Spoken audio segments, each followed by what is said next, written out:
وانشرح، وما عم فينا سرور وفرح.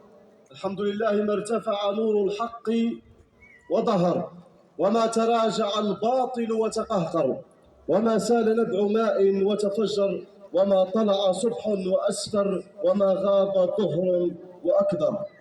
وصلاة وسلاما طيبين مباركين على النبي المطهر صاحب الوجه الأنور والجبين الأزهر، ما سار سفير للحق وأبحر، وما على نجم في السماء وأبهر، وعلى آله وصحبه خير أهل ومعشر، صلاة وسلاما إلى يوم البعث والمحشر.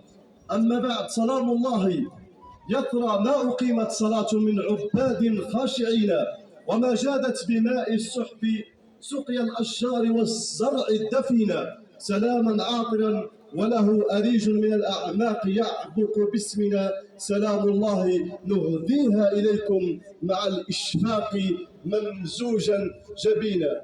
هذه المليعة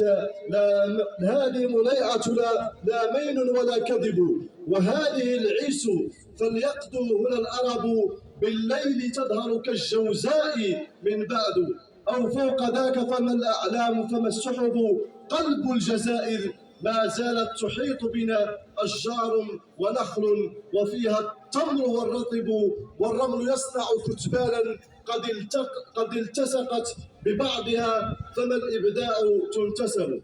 أهلا وسهلا ومرحبا بكم في هذا المهرجان الثقافي المحلي للقصر القديم في طبعته الأولى، وتحت الرعاية السامية للسيد معالي وزير الثقافة زهير بلل. وأول ما نبدأ حفلنا هذا ونقف تحية احترام وإجلال لسماع النشيد الوطني.